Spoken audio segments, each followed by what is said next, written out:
12세기 말 유럽은 암흑시대였다.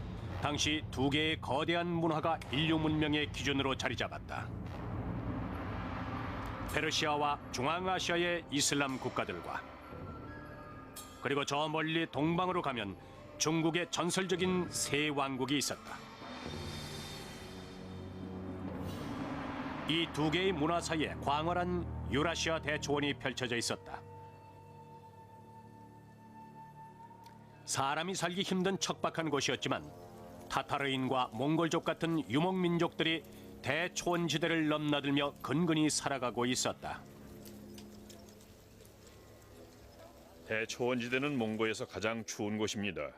기온이 영하 30도까지 내려가기 때문에 몽골족은 1년 내내 자연과 싸워야 했습니다.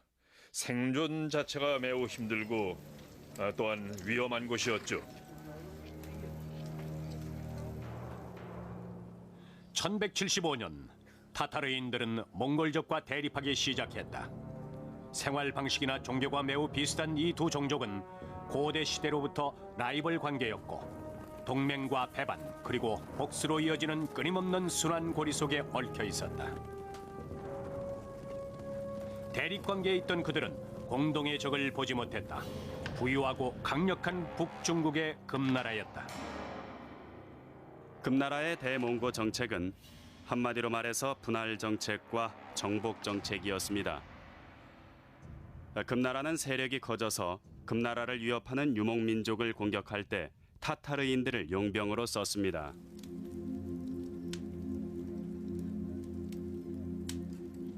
금나라는 대초원지대의 유목민들이 서로 반목하고 싸우는 데 열중하는 한 중국을 넘보지 않을 것이라고 믿었다.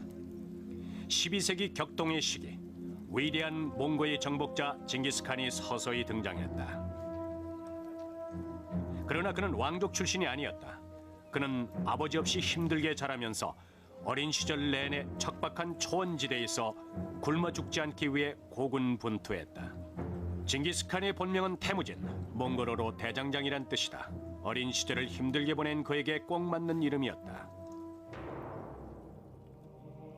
1175년 겨우 9살이 됐을 때 족장이던 아버지 이스게이가 타타르인들에게 독살됐다. 칭기스칸의 아버지는 아주 진취적이고 또 유능한 족장이었습니다. 만약에 그가 살았다면 몽골의 차기 칸이 되었을 거예요. 하지만 그가 독살되자마자 당시 칸의 미망인이 앞장서서 칭기스의 어머니를 추방시켰습니다. 그래서 칭기스칸은 어머니와 함께 대초원지대로 내몰렸죠. 아이들과 함께 버려진 태무진의 어머니는 그에게 꼭 복수하라고 일렀다.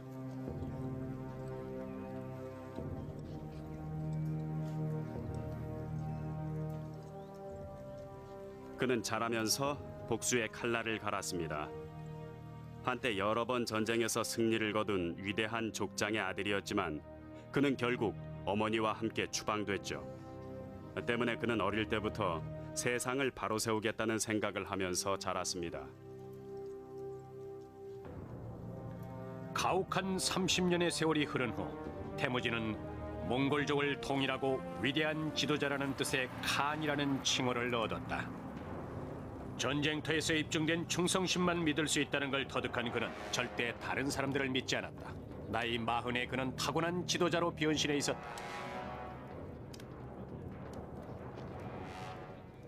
몽골족은 알렉산더 대왕이나 히틀러 같은 힘있는 지도자가 나타나길 바랬죠.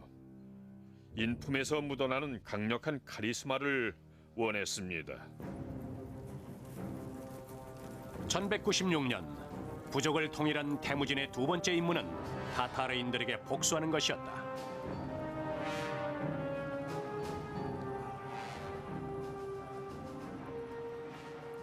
태무진은 전적으로 기마전술에 의존했고 여기에 누구나 흔히 생각해낼 수 있는 기본 기술들을 결합시켰습니다. 예를 들어 사냥하면서 익힌 평범한 기술들이 전쟁터에서 종종 허를 찌르는 전술로 둔갑했죠. 후퇴하는 척하다가 적들을 깊숙이 끌어들인 뒤 포위하곤 했는데 몽골군의 전술은 순식간에 몰려와서 결판을 내는 전격전이었습니다. 태무진, 즉 칭기스칸은 권좌에 오르자마자 사회를 재편성했습니다. 그는 사회 변혁뿐만 아니라 군 조직까지 혁신시켰는데 칭기스칸을 이해할 때 이 점을 특히 염두에 둬야 합니다. 칭기스칸은 중앙아시아의 모든 유목 부족들을 재편했습니다. 그리고 권력을 중앙에 집중시키기 위해서 모든 기마병들을 자신의 휘하에 두었습니다. 몽골군이 싸워서 이긴 전투를 보면 몽골군은 적군에 비해서 일단 수적으로 우세했습니다. 그들은 말을 타고 이동했기 때문에 기동성 면에서 뛰어났고 몇 사람씩 팀을 이뤄서 작전을 펼칠 수가 있었죠. 따라서 몽골군과 맞서서 싸우다 보면 그들은 동시에 모든 방향에서 나타나는 것처럼 보였습니다. 길게 줄지어서 몰려오다가 갑자기 흩어져서는 순식간에 포위를 하는데 빠져나갈 방법이 없었습니다.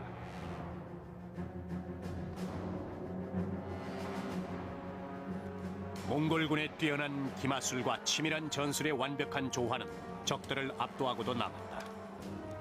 실제로 몽골군은 겨우 2년 만에 타타르인들의 씨를 말렸다. 그러나 그것은 시작에 불과했다.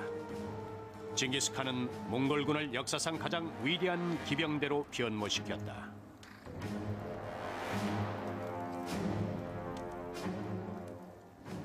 그는 자신의 가족들에게 견디기 힘든 고통을 안겨준 모든 사람들에게 복수했습니다.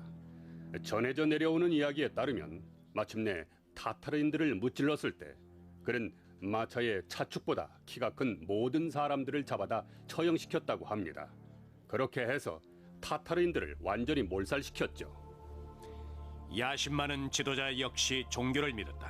그는 자신을 둘러싸고 있는 자연 세계를 숭배했다. 땅도 신성하고 강도 신성했다. 그리고 저 높은 곳에 유목민족들을 보호해주는 하늘의 신이 있었다. 태무지는 인간 세계가 자연 세계의 거울이 돼야 한다고 믿었다. 따라서 한 사람이 다른 모든 사람을 지배해야 했다. 그는 자신의 운명이 몽골족의 지도자가 되는 것이라고 확신했다. 칭기스칸은 자신을 하늘이 내린 지도자라고 믿었습니다. 전투에서 승리하는 것은 분명히 하늘에 계신 영원의 신, 즉 모카텐가가 결정하는 것이라고 확신했기 때문이죠. 칭기스칸은 하늘의 신이 이 세상의 모든 것을 결정한다고 믿었습니다. 전투에서 승리하고 패배하는 것은 물론이고 또 이 세상의 모든 일들을 하늘의 신이 주재한다고 믿었죠. 1206년 대초원에서 열린 전체 부족장 회의에서 태무지는 위대한 통치자 즉 징기스칸으로 추대됐다.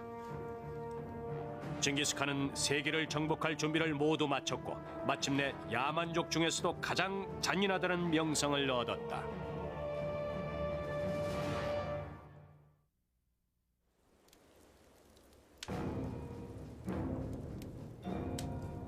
아버지의 원수를 갚고 위대한 지도자가 되는 것이 자신의 운명이라 믿어 의심치 않았던 징기스칸은 1206년 세계 제국 건설의 발판을 마련했다. 그는 대초원지대 모든 유목민족들의 최고 지도자인 칸으로 추대됐다. 그가 이끄는 유목민족들은 혹독한 자연 환경 속에서 근근히 살아가고 있었다. 그들은 몽고 대초원을 끊임없이 이동하는 유목민들입니다.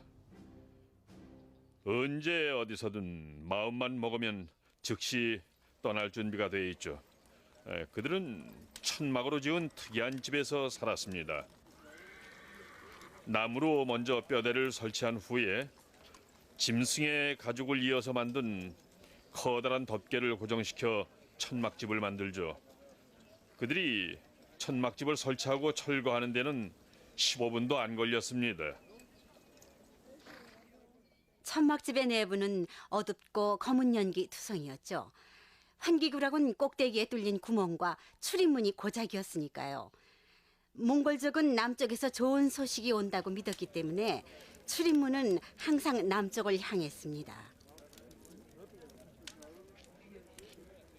짐승들의 배설물을 연료로 써서 늘 연기가 자욱했고 냄새도 아주 고약했습니다.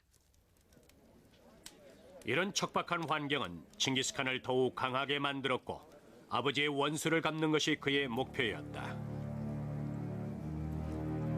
몽골 사회에선 여성들의 역할이 굉장히 중요했습니다. 그 점은 현재도 마찬가지죠. 그의 인생도 여성들에게 많은 영향을 받습니다. 어릴 때부터 어머니의 영향을 받았고 결혼 후에는 아내에게 의존했죠. 여성들은 상황 판단 능력이 뛰어났기 때문에 나중에 그가 영토와 군대를 분배할 때에도 직접 개입을 했습니다. 몽골 사회에선 여성들이 실제로 집안을 이끌었고 여성들이 집안의 가장이나 다름없었습니다. 1206년 징기스칸은 유목민들을 통일한 뒤 부강하고 거만하기 짝이 없는 중국 금나라에 눈을 돌렸다.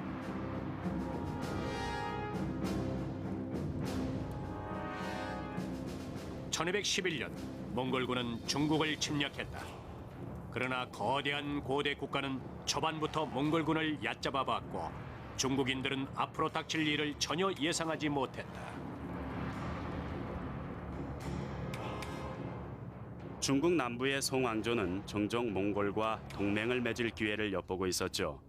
그들은 몽골에 대해서 아주 흥미로운 견해를 갖고 있었습니다. 몽골족이 촌스러운 데다가 야만적이고 잔인하지만 타락하지 않고 또 순진한 구석이 있다고 생각했죠. 몽골군은 전투를 시작한 지 몇 시간도 안 돼서 훨씬 규모가 큰 중국군을 전멸시켰다. 유목민들은 재빨리 중국군의 포위 전술을 익혀서 성벽을 무너뜨리고 도시를 점령했다. 몽골군은 공포의 화신이었다. 몽골군은 공격을 시작하기 전에 북을 쳤습니다. 4명이 북을 밧줄에 묶어서 북을 쳤는데 사람들은 북소리만 들어도 새파랗게 질렸습니다. 몽골군은 이전 전투에서 사로잡은 포로들을 전쟁터에 데리고 다니면서 성벽 바깥에 파놓은 도랑으로 밀어넣고 그들의 시체를 발판으로 삼아 성을 공격했죠. 그리고는 고양이나 개까지 살아있는 것은 모조리 죽였습니다. 1215년 몽골군은 북중국의 수도 중도를 침략했다. 현재의 베이징이었다. 그러나 승리가 눈앞에 펼쳐질 무렵 본토에서 폭동이 일어났다는 연락이 왔다.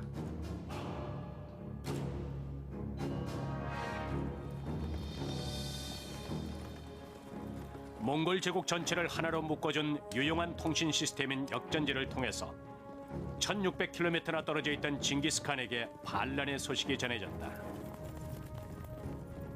몽골 제국은 초기부터 얌이라고 하는 역전제를 두었습니다. 기본적으로 말을 갈아타면서 소식을 전달하는 시스템이죠.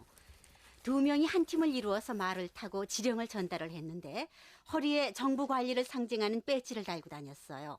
역마다 말을 두고 40km마다 2명씩 교대로 지령을 전달했습니다. 1218년 징기스칸은 나이만족의 칸인 쿠출룩이 징기스칸에게 불만 있는 다른 부족들 중에서 반란군을 모집하고 있다는 소식을 들었다. 징기스칸이 어렵게 세운 제국이 피지배 부족의 배신 때문에 위험에 처했다. 징기스칸은 도저히 용납할 수가 없었다.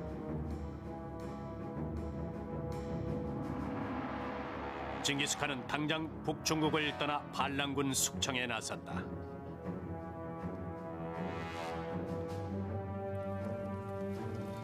반란군을 쫓아 서쪽의 이슬람 국가로 이동하는 동안 몽골군은 이슬람 국가들을 차례로 정복했다. 새로운 영토를 침략하기에 앞서 징기스칸은 통치자에게 유혈곡 없이 항복할 것인지 묻고 일단 선택의 기회를 주었다. 만약 저항을 할 경우 너에게도 참사가 일어날 것이다라는 편지를 보낸 뒤 인정사정 없이 초토화시키겠다고 경고했다.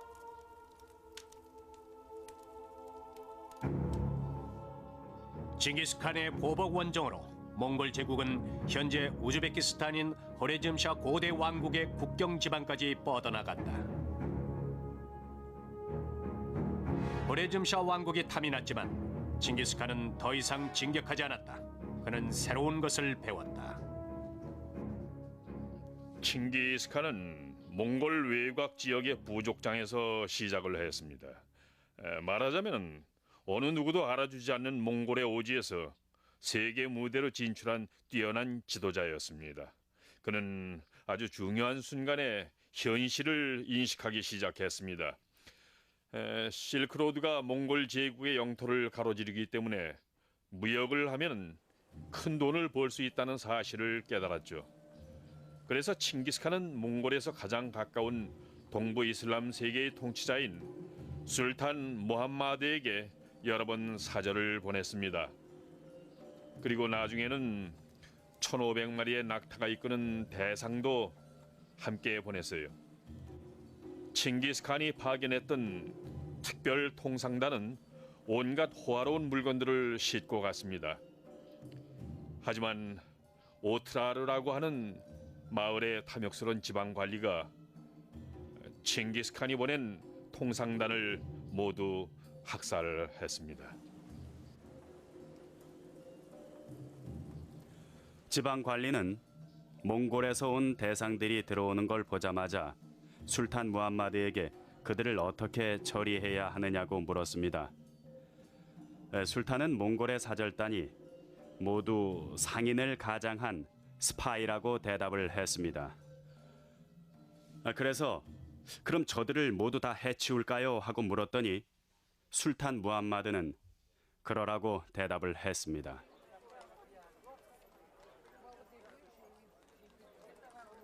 징기스칸은 이에 굴하지 않고 두 번째 사절을 보냈지만 그도 도착하자마자 잡혔다. 그는 돌아오기 전에 길거리에서 강제로 콧수염이 깎이는 치욕을 당했다. 물론 대상들이 싣고 간 선물은 돌아오지 않았다. 징기스칸이 술탄 무함마드에게 보낸 편지는 간단 명료했다. 네가 전쟁을 택했다.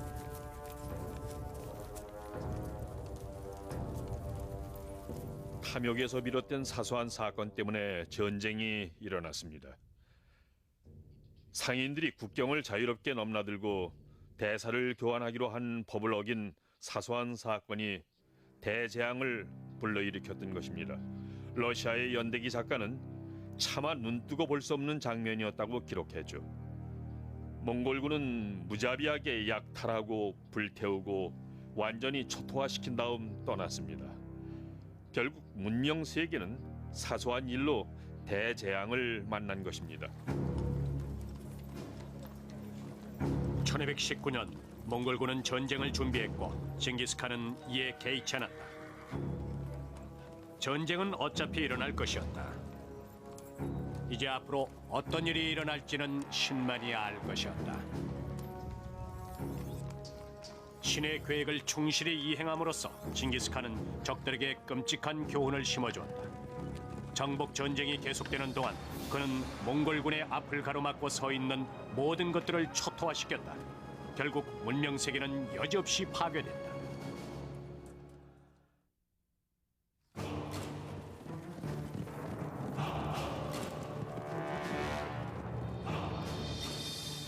징기스칸은 유목민족인 몽골족을 통일하고 강대국 중국을 정복했다.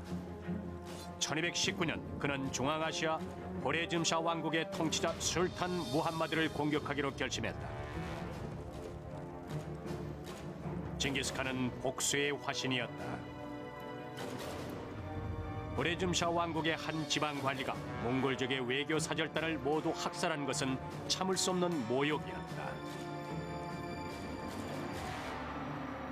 그러나 징기스칸의 군대보다 훨씬 규모가 큰 술탄 무함마드의 군대가 사마르칸드를 지키고 있었다.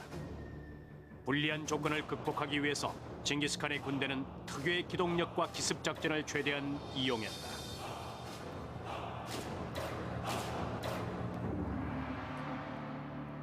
특히 이번 전쟁에서 가장 흥미로운 점은 칭기스칸이 자신의 군대보다 훨씬 뛰어난 적군을 앞에 두고 군대를 둘로 나누었다는 점입니다. 이것은 미국 남북전쟁 당시 리 장군이 쓰던 전술이나 2차 세계대전 때 도입된 전격전과 매우 흡사합니다. 적진 깊숙이 침투에 들어가 적들을 혼란시키기 위해서 후방으로 빠졌다가 기습작전을 통해서 적진을 차지하는 전술입니다. 1219년 징기스칸은 오트라르라고 하는 국경 마을부터 공격했다. 몽골군은 5개월 동안 포위 공격을 한 후 갑자기 방어벽을 뚫고 들어가면서 닥치는 대로 초토화시켰다.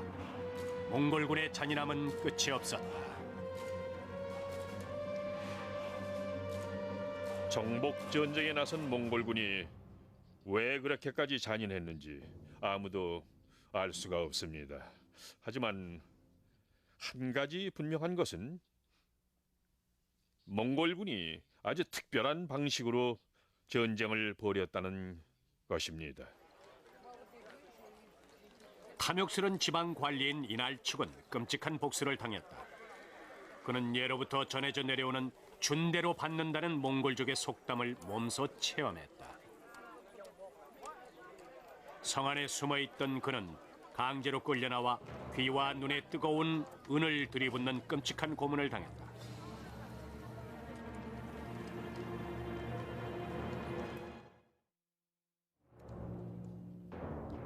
(1220년 2월) 징기스칸은 교묘하게도 세 방향 동시 공격을 계획했다.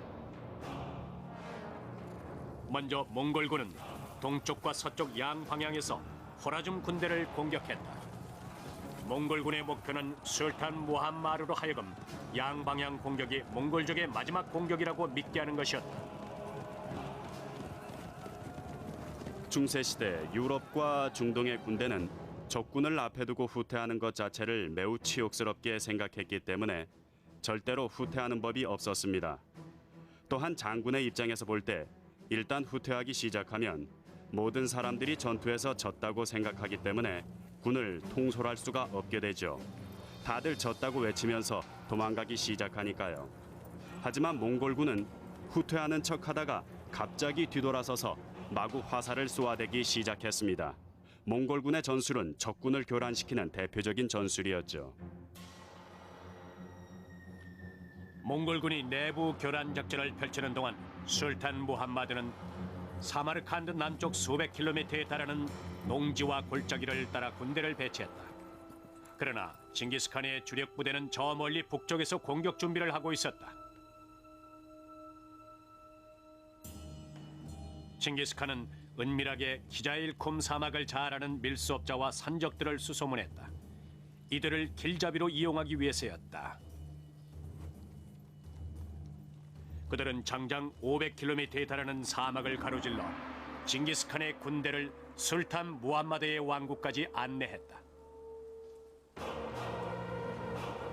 1220년 징기스칸이 이끄는 몽골군은 술탄 무함마드가 불가능하다고 믿어 의심치 않았던 사막을 건너 마치 악마의 화신처럼 등장했다. 징기스칸은 전쟁 역사상 가장 위대한 후위 공격 작전을 통해서 위엄을 자랑하던 사마르칸드를 겨우 열흘 만에 쓰러뜨렸다. 술탄 무함마드는 살아남기 위해 이 도시 저 도시를 도망다녔다. 사냥꾼이 여우를 쫓듯 몽골 장군들은 2만여 명의 군대를 이끌고 술탄을 뒤쫓았다. 그들은 도망다니던 술탄에게 피난처를 제공한 모든 마을을 초토화시켰다.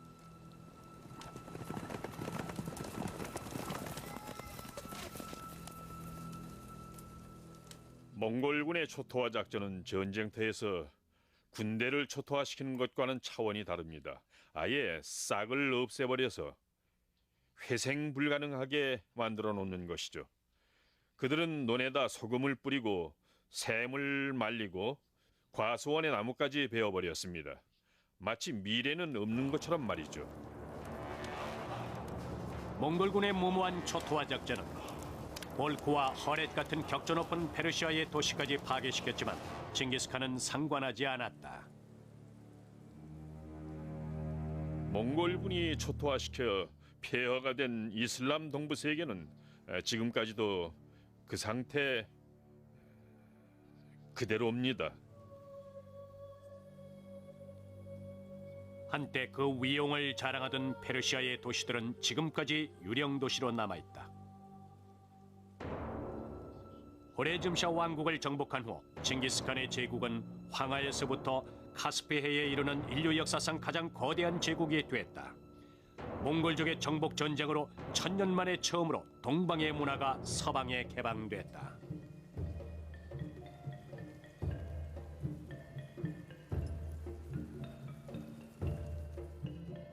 팍스 몽골리카, 즉 몽고의 평화 시대에 역사상 최초로 사람들은 로마에서부터 베이징까지 안전하게 여행을 할 수 있었죠.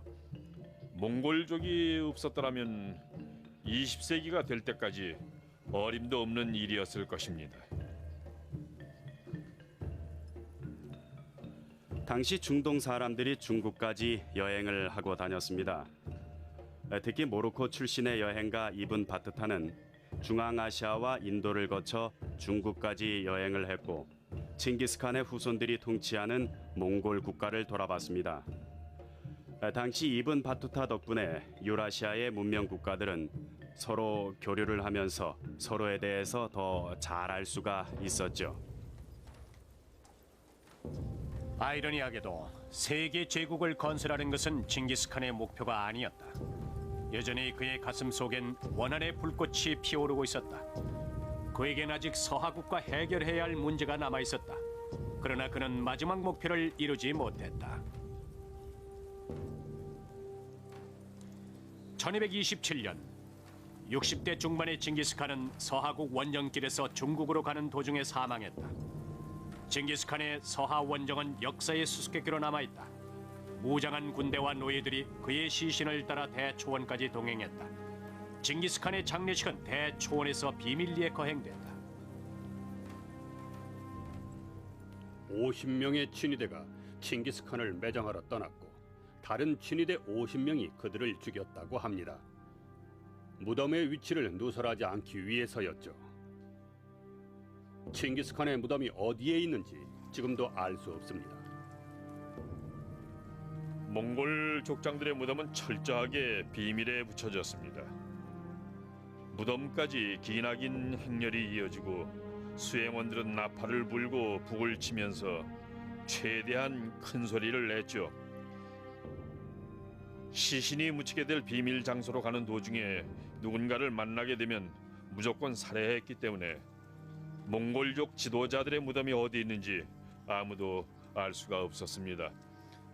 지금까지 몽골 족장의 무덤이 발굴되지 않았기 때문에 무덤에 어떤 것들이 묻혀있는지 알 수가 없습니다. 징기스칸의 제국은 그의 무덤처럼 역사 속으로 사라졌다. 그의 죽음 이후 몽골 제국은 네 아들에 의해서 네 개의 왕국으로 분열됐다. 그러나 세계 제국의 꿈은 사라지지 않았다. 징기스칸의 뒤를 이은 또 다른 몽골 정복자가 등장했다. 위대한 몽골 제국의 영광을 되찾으려는 그는 징기스칸보다 더 잔인한 학살극을 벌였다.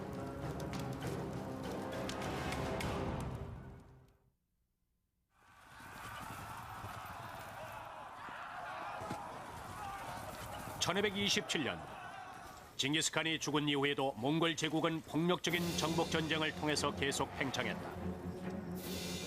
서방에선 징기스칸의 후예가 러시아 남부와 호레즘을 통치했다. 극동 지방에선 징기스칸의 손자가 중국의 새 왕국을 통일했다. 그리고 페르시아의 몽골족은 이슬람교로 개종한 뒤 새로운 신을 찬양하기 위해 격조 높은 모스크를 건설했다. 그러나 몽골 제국이 거대한 제국으로 팽창함에 따라 제국을 통치하기가 매우 어려웠다. 몽골족의 수가 많지 않았습니다.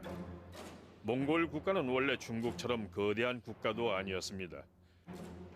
몽골군은 기껏해야 10만 정도가 고작이었죠. 따라서 점점 더 넓은 지역을 통치해감에 따라서 몽골 제국의 중앙 지배력은 점점 더 약해졌습니다. 14세기 중반 징기스칸의 제국은 무너지기 시작했다.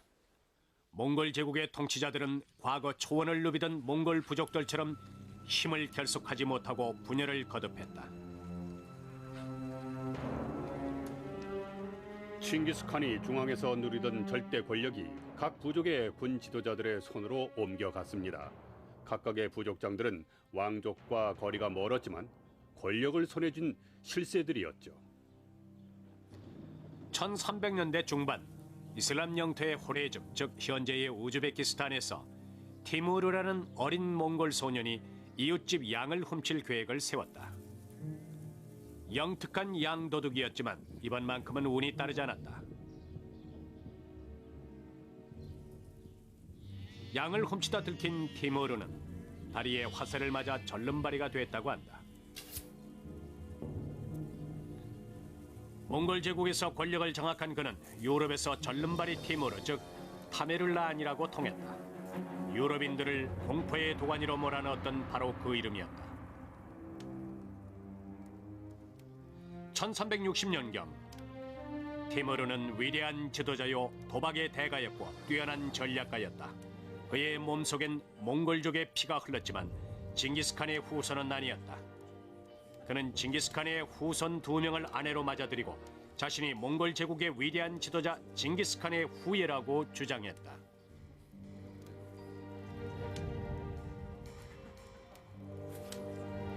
티무르는 자신이 징기스칸이 세운 몽골 제국의 위대한 역사를 다시 부활시킬 수 있다고 믿었습니다. 그에겐 원대한 꿈이 있었죠. 그리고 그는 징기스칸의 대를 이어 위대한 몽골 제국의 뒤를 잇는 것이 하늘의 뜻이요 자신의 운명이라고 믿었습니다.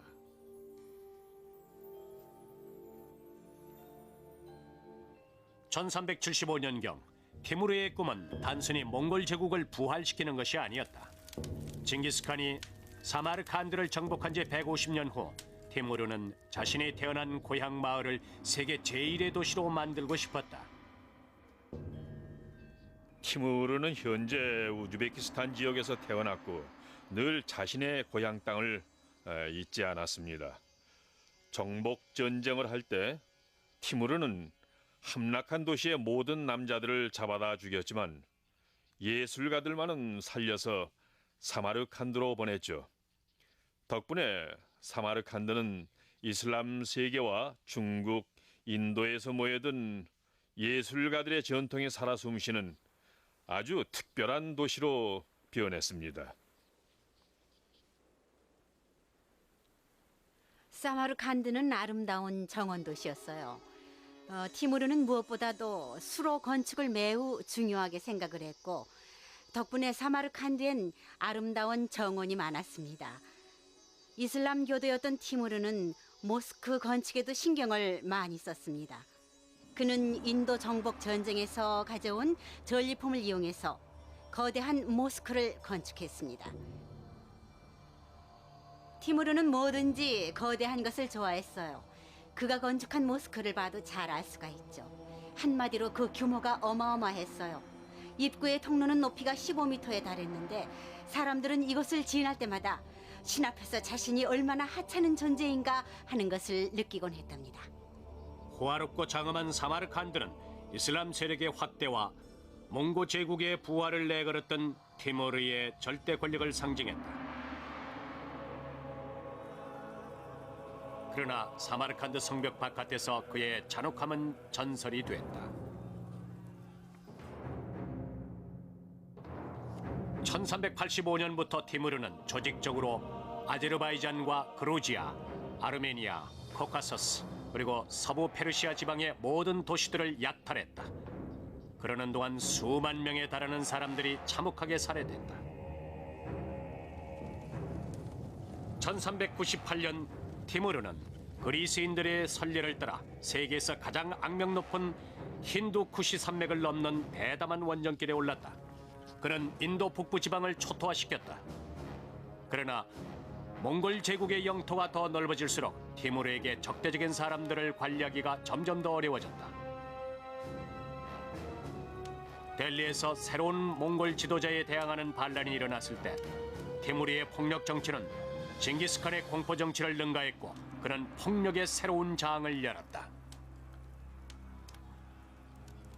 교수형을 당한 희생자들의 머리가 산더미처럼 쌓였다는 기록이 너무 많아서 실제로 정확한 기록인지 아니면 단순한 기록일 뿐인지 알 수가 없습니다. 7만 명이 희생됐는지 8만 명이 희생됐는지 그런 건 중요하지 않습니다. 중요한 것은 몽골군이 전쟁 역사상 최초로 심리전을 도입했다는 것이죠. 전쟁터에선 공포와 두려움만큼 무서운 무기는 없습니다. 티무르는 그 점을 교묘하게 이용했습니다. 티무르는 징기스칸의 전설을 효과적으로 이용했습니다.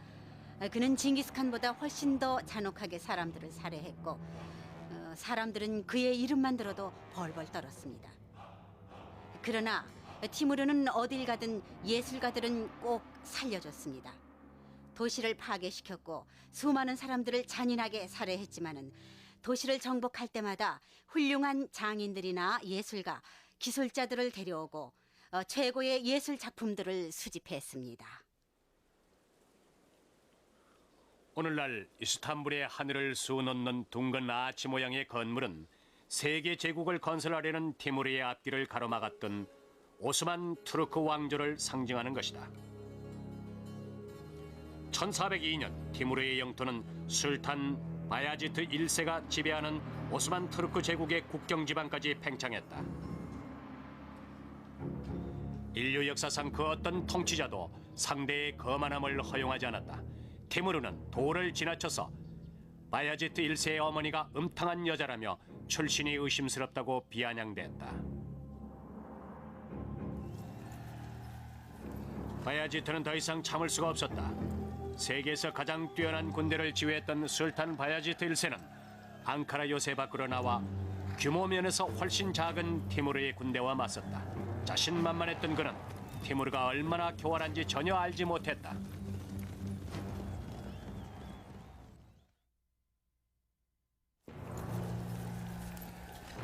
(1402년) 티무르의 중상모략을 참을 수 없었던 오스만 투르크의 술탄 바야지트 1세는 티무르와 싸우기 위해 앙카라 요새 밖으로 나왔다. 그러나 티무르는 바야지트 1세가 요새 밖으로 나온 사이 그의 눈을 피해서 인적이 드문 길로 돌아가서 앙카라 요새를 포위함으로써 바야지트 1세의 허를 찔렀다.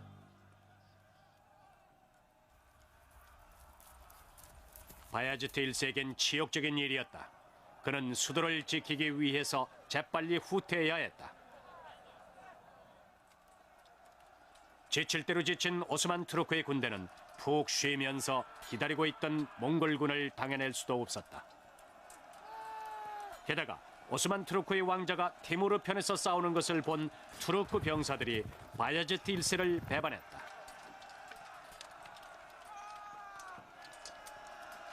병사들에게 배반당하고 전쟁에서 패한 술탄 바야지트 1세는 끝까지 전쟁터를 떠나지 않았다. 그는 마지막까지 싸우기로 결심했다. 그러나 그는 티무르에게 포로로 잡혔다. 오스만 투르크 제국이 티무르에게 패배하자 옆에서 숨죽이고 지켜보던 유럽의 기독교 국가들이 더 기뻐했다. 당시 유라시아의 판도를 살펴보면 이슬람 국가를 세운 오스만 투르크 제국의 술탄들이 계속해서 콘스탄티노플을 넘보는 상황이었습니다. 그들은 동방 기독교 국가의 수도인 콘스탄티노플을 포위 공격하고 파괴시킬 만반의 준비를 갖추고 있었죠. 바로 그때 티무르가 뒤에서 뒤통수를 친 것입니다. 오스만 투르크 제국에겐 매우 불행한 일이었지만 바야지트 1세가 패하자 유럽의 기독교 국가들은 기쁨을 감추지 못했습니다.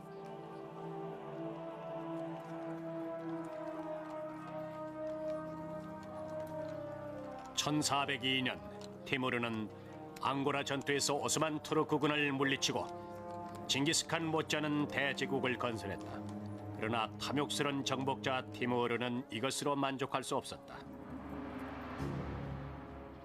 역사의 한 페이지를 장식하기 위해선 영웅이 돼야 했다. 티무르가 영웅이 되는 오직 한 가지 방법은 징기스칸이 정복하지 못했던 중국을 정복하는 것이었다. 그러나 징기스칸처럼 티무르도 중국으로 행군하는 도중에 갑자기 쓰러져 세상을 떠났다. 1405년 티무르는 고향 땅인 사마르칸드에 묻혔다. 그의 장례식 역시 징기스칸처럼 간소하게 치러졌다. 티무르는 죽기 전에 자신의 무덤을 파헤치지 말라는 유언을 남겼습니다. 만약 무덤을 건드리면 자기보다 더 끔찍한 운명의 소용돌이에 말려들 것이라고 했죠. 1941년 6월 21일 구소련의 고고학자들이 그의 무덤을 발굴할 때까지 그의 무덤은 온전하게 보존됐습니다. 그런데 공교롭게도 그의 무덤이 발견된 1941년 6월 22일 히틀러가 러시아를 공격했고 그 후 4년 동안 러시아 군인 2천만 명이 전쟁터에서 희생됐죠. 자신의 무덤을 파헤치면 저주받을 것이라는 그의 유언이 20세기에 맞아떨어진 것입니다. 티무르에게 거대한 제국을 물려받은 그의 아들들은 리더십의 공백을 메울 수 없었다. 결국 몽골족은 역사의 뒤안길로 서서히 사라져갔다. 거대한 제국을 통치하기엔 몽골족의 수가 너무 적었다. 몽골족은 자신들이 정복한 국가의 문화에 흡수되고 그들의 종교와 관습을 자기 것으로 받아들였다. 그러나 몽골족의 인류 역사에 끼친 영향력은 헤아릴 수 없을 정도로 어마어마하다. 몽골족이 중국의 문화를 개방하자 서방의 여러 제국들은 찬란한 문화유산을 가진 아시아에 관심을 갖기 시작했다. 몽골족에게 자극을 받아 탐험을 시작한 유럽인들은 마침내 신대륙을 발견함으로써 근대 시대의 기반을 마련할 수 있었다.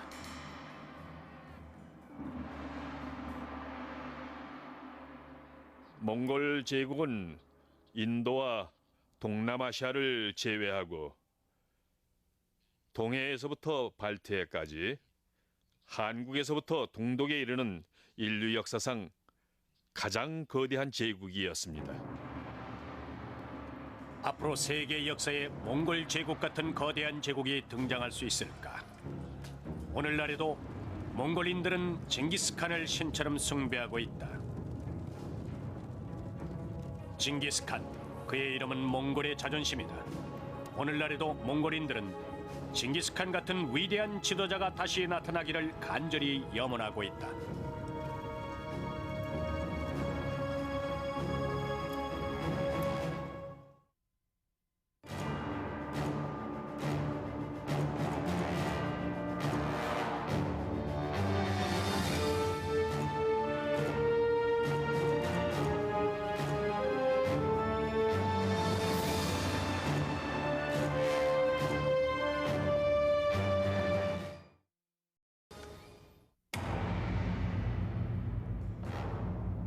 (12세기) 말 유럽은 암흑시대였다.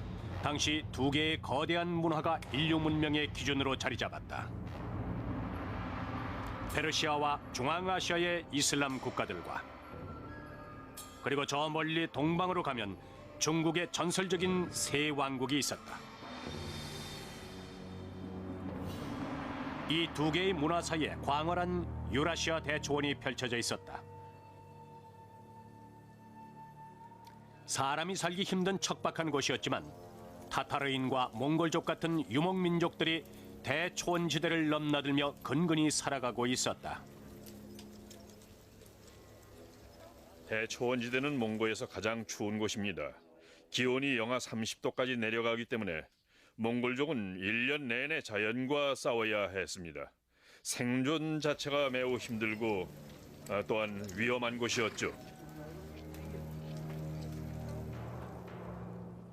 1175년 타타르인들은 몽골족과 대립하기 시작했다. 생활 방식이나 종교가 매우 비슷한 이 두 종족은 고대 시대로부터 라이벌 관계였고 동맹과 배반 그리고 복수로 이어지는 끊임없는 순환고리 속에 얽혀 있었다. 대립 관계에 있던 그들은 공동의 적을 보지 못했다. 부유하고 강력한 북중국의 금나라였다. 금나라의 대몽고 정책은 한마디로 말해서 분할 정책과 정복 정책이었습니다. 금나라는 세력이 커져서 금나라를 위협하는 유목민족을 공격할 때 타타르인들을 용병으로 썼습니다.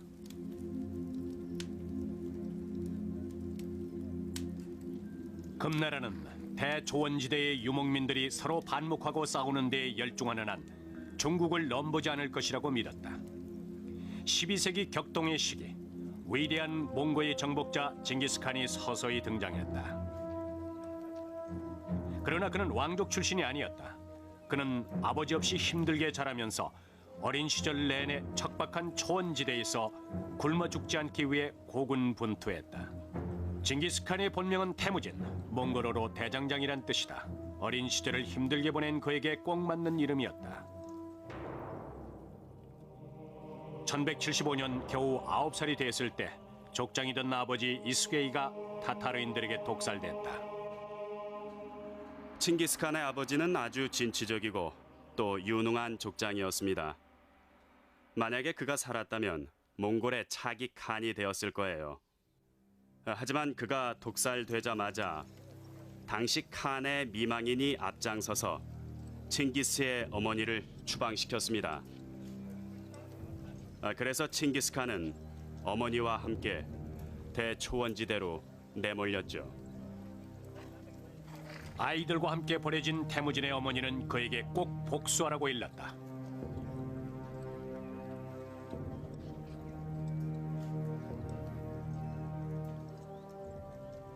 그는 자라면서 복수의 칼날을 갈았습니다. 한때 여러 번 전쟁에서 승리를 거둔 위대한 족장의 아들이었지만 그는 결국 어머니와 함께 추방됐죠. 때문에 그는 어릴 때부터 세상을 바로 세우겠다는 생각을 하면서 자랐습니다. 가혹한 30년의 세월이 흐른 후 태무진은 몽골족을 통일하고 위대한 지도자라는 뜻의 칸이라는 칭호를 얻었다. 전쟁터에서 입증된 충성심만 믿을 수 있다는 걸 터득한 그는 절대 다른 사람들을 믿지 않았다. 나이 40에 그는 타고난 지도자로 변신해 있었다. 이나 개까지 살아있는 것은 모조리 죽였습니다. 1215년 몽골군은 북중국의 수도 중도를 침략했다. 현재의 베이징이었다. 그러나 승리가 눈앞에 펼쳐질 무렵 본토에서 폭동이 일어났다는 연락이 왔다.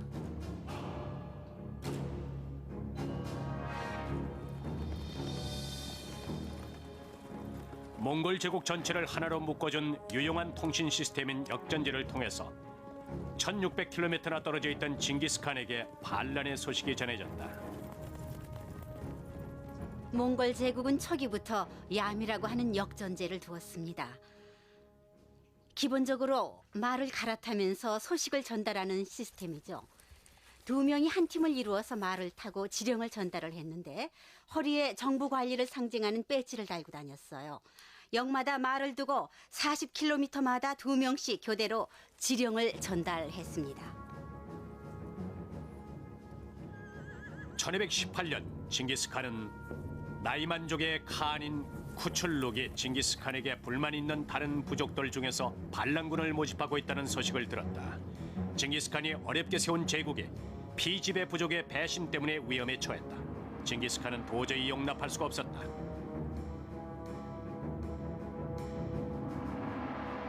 징기스칸은 당장 북중국을 떠나 반란군 숙청에 나섰다.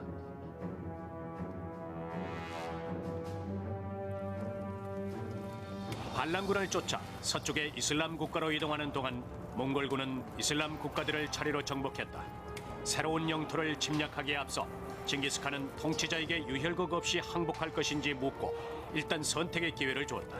만약 저항을 할 경우 너에게도 참사가 일어날 것이다라는 편지를 보낸 뒤 인정사정 없이 초토화시키겠다고 경고했다.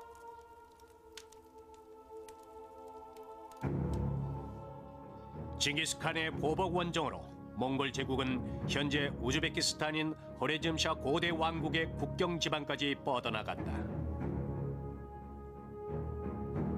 호레즘샤 왕국이 탐이 났지만 징기스칸은 더 이상 진격하지 않았다. 그는 새로운 것을 배웠다.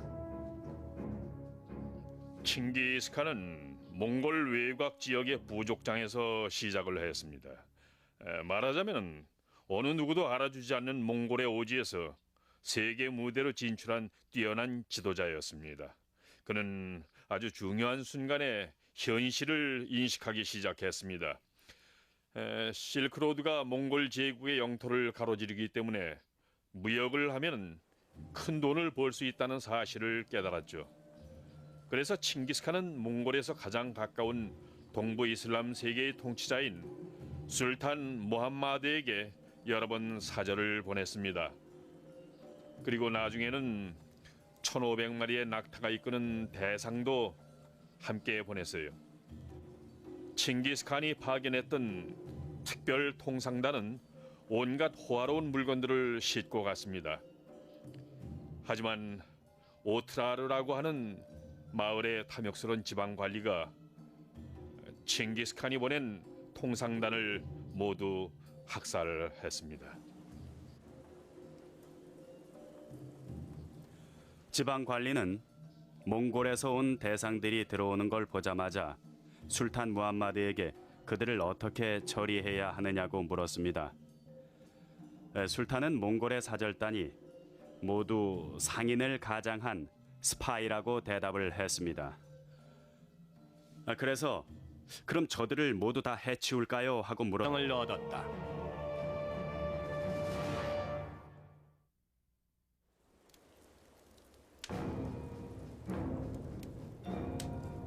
아버지의 원수를 갚고 위대한 지도자가 되는 것이 자신의 운명이라 믿어 의심치 않았던 칭기스칸은 1206년 세계 제국 건설의 발판을 마련했다. 그는 대초원지대 모든 유목민족들의 최고 지도자인 칸으로 추대됐다. 그가 이끄는 유목민족들은 혹독한 자연 환경 속에서 근근히 살아가고 있었다.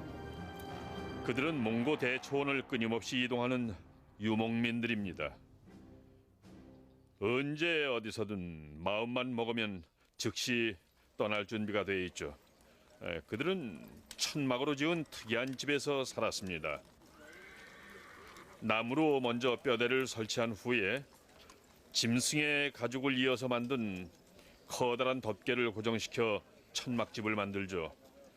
그들이 천막집을 설치하고 철거하는 데는 15분도 안 걸렸습니다. 천막집의 내부는 어둡고 검은 연기 투성이었죠.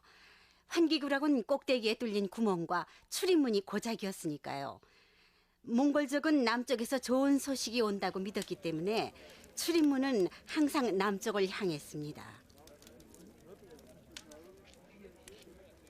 짐승들의 배설물을 연료로 써서 늘 연기가 자욱했고 냄새도 아주 고약했습니다. 이런 척박한 환경은 칭기스칸을 더욱 강하게 만들었고 아버지의 원수를 갚는 것이 그의 목표였다. 몽골 사회에선 여성들의 역할이 굉장히 중요했습니다. 그 점은 현재도 마찬가지죠. 그의 인생도 여성들에게 많은 영향을 받습니다. 어릴 때부터 어머니의 영향을 받았고 결혼 후에는 아내에게 의존했죠. 여성들은 상황 판단 능력이 뛰어났기 때문에 나중에 그가 영토와 군대를 분배할 때에도 직접 개입을 했습니다. 몽골 사회에선 여성들이 실제로 집안을 이끌었고 여성들이 집안의 가장이나 다름없었습니다. 1206년 칭기스칸은 유목민들을 통일한 뒤 부강하고 거만하기 짝이 없는 중국 금나라에 눈을 돌렸다.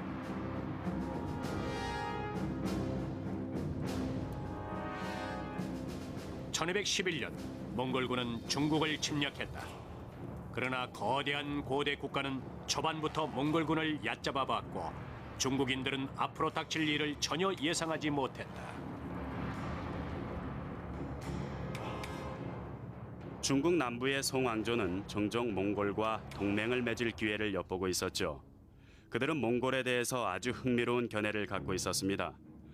몽골족이 촌스러운 데다가 야만적이고 잔인하지만 타락하지 않고 또 순진한 구석이 있다고 생각했죠.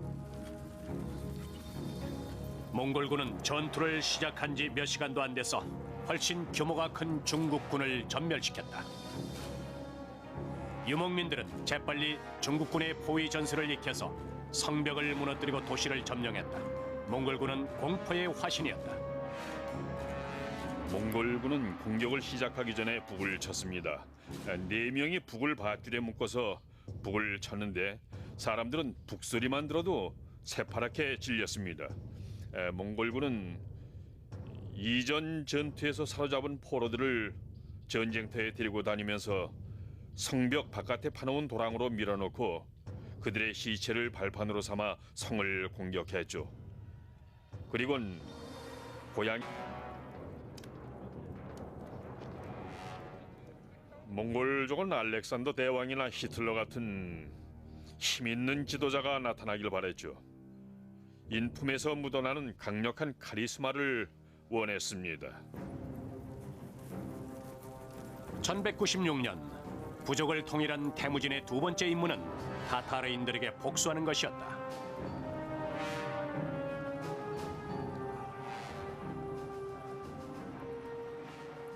태무진은 전적으로 기마 전술에 의존했고 여기에 누구나 흔히 생각해낼 수 있는 기본 기술들을 결합시켰습니다.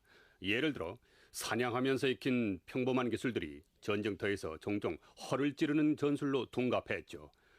후퇴하는 척하다가 적들을 깊숙이 끌어들인 뒤 포위하곤 했는데 몽골군의 전술은 순식간에 몰려와서 결판을 내는 전격전이었습니다. 태무진, 즉 칭기스칸은 권좌에 오르자마자 사회를 재편성했습니다. 그는 사회 변혁뿐만 아니라 군 조직까지 혁신시켰는데 칭기스칸을 이해할 때 이 점을 특히 염두에 둬야 합니다. 칭기스칸은 중앙아시아의 모든 유목 부족들을 재편했습니다. 그리고 권력을 중앙에 집중시키기 위해서 모든 기마병들을 자신의 휘하에 두었습니다. 몽골군이 싸워서 이긴 전투를 보면 몽골군은 적군에 비해서 일단 수적으로 우세했습니다. 그들은 말을 타고 이동했기 때문에 기동성 면에서 뛰어났고 몇 사람씩 팀을 이뤄서 작전을 펼칠 수가 있었죠. 따라서 몽골군과 맞서서 싸우다 보면 그들은 동시에 모든 방향에서 나타나는 것처럼 보였습니다. 길게 줄지어서 몰려오다가 갑자기 흩어져서는 순식간에 포위를 하는데 빠져나갈 방법이 없었습니다.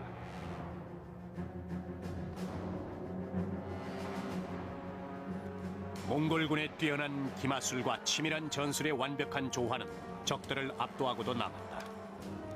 실제로 몽골군은 겨우 2년 만에 타타르인들의 씨를 말렸다. 그러나 그것은 시작에 불과했다. 징기스칸은 몽골군을 역사상 가장 위대한 기병대로 변모시켰다.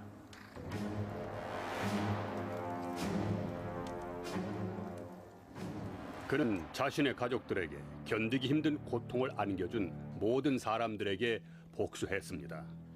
전해져 내려오는 이야기에 따르면 마침내 타타르인들을 무찔렀을 때 그는 마차의 차축보다 키가 큰 모든 사람들을 잡아다 처형시켰다고 합니다. 그렇게 해서 타타르인들을 완전히 몰살시켰죠. 야심 많은 지도자 역시 종교를 믿었다. 그는 자신을 둘러싸고 있는 자연 세계를 숭배했다. 땅도 신성하고 강도 신성했다. 그리고 저 높은 곳에 유목민족들을 보호해주는 하늘의 신이 있었다. 태무진은 인간 세계가 자연 세계의 거울이 돼야 한다고 믿었다. 따라서 한 사람이 다른 모든 사람을 지배해야 했다. 그는 자신의 운명이 몽골족의 지도자가 되는 것이라고 확신했다. 칭기스칸은 자신을 하늘이 내린 지도자라고 믿었습니다. 전투에서 승리하는 것은 분명히 하늘에 계신 영원의 신, 즉 모카텐가가 결정하는 것이라고 확신했기 때문이죠. 칭기스칸은 하늘의 신이 이 세상의 모든 것을 결정한다고 믿었습니다. 전투에서 승리하고 패배하는 것은 물론이고 또 이 세상의 모든 일들을 하늘의 신이 주재한다고 믿었죠. 1206년 대초원에서 열린 전체 부족장 회의에서 태무진은 위대한 통치자 즉 징기스칸으로 추대됐다. 징기스칸은 세계를 정복할 준비를 모두 마쳤고 마침내 야만족 중에서도 가장 잔인하다는 명성. 썼더니 술탄 무함마드는 그러라고 대답을 했습니다.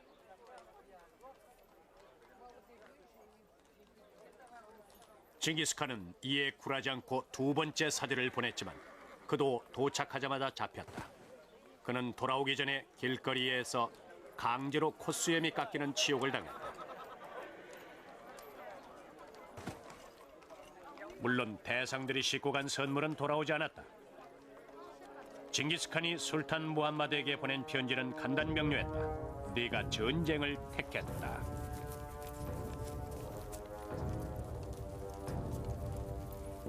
탐욕에서 비롯된 사소한 사건 때문에 전쟁이 일어났습니다. 상인들이 국경을 자유롭게 넘나들고 대사를 교환하기로 한 법을 어긴 사소한 사건이 대재앙을 불러일으켰던 것입니다. 러시아의 연대기 작가는 차마 눈뜨고 볼 수 없는 장면이었다고 기록했죠. 몽골군은 무자비하게 약탈하고 불태우고 완전히 초토화시킨 다음 떠났습니다.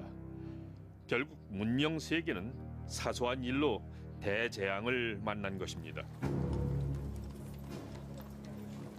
1219년 몽골군은 전쟁을 준비했고 징기스칸은 이에 개의치 않았다. 전쟁은 어차피 일어날 것이었다. 이제 앞으로 어떤 일이 일어날지는 신만이 알 것이었다. 신의 계획을 충실히 이행함으로써 징기스칸은 적들에게 끔찍한 교훈을 심어주었다. 정복 전쟁이 계속되는 동안 그는 몽골군의 앞을 가로막고 서 있는 모든 것들을 초토화시켰다. 결국 문명 세계는 여지없이 파괴됐다.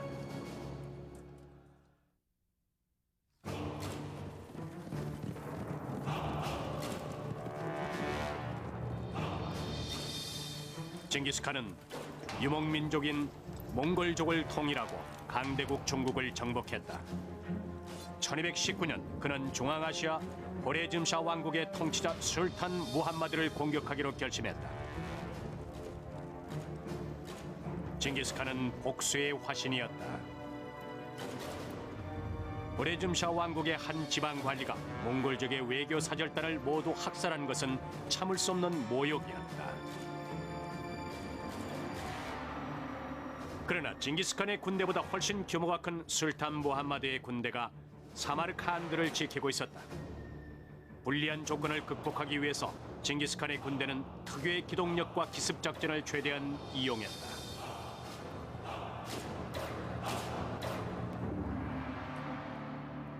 특히 이번 전쟁에서 가장 흥미로운 점은 칭기스칸이 자신의 군대보다 훨씬 뛰어난 적군을 앞에 두고 군대를 둘로 나누었다는 점입니다. 이것은 미국 남북전쟁 당시 리 장군이 쓰던 전술이나 2차 세계대전 때 도입된 전격전과 매우 흡사합니다. 적진 깊숙이 침투에 들어가 적들을 혼란시키기 위해서 후방으로 빠졌다가 기습작전을 통해서 적진을 차지하는 전술입니다. 1219년 징기스칸은 오트라르라고 하는 국경 마을부터 공격했다. 몽골군은 5개월 동안 포위 공격을 한 후 갑자기 방어벽을 뚫고 들어가면서 닥치는 대로 초토화시켰다. 몽골군의 잔인함은 끝이 없었다. 정복 전쟁에 나선 몽골군이 왜 그렇게까지 잔인했는지 아무도 알 수가 없습니다. 하지만 한 가지 분명한 것은 몽골군이 아주 특별한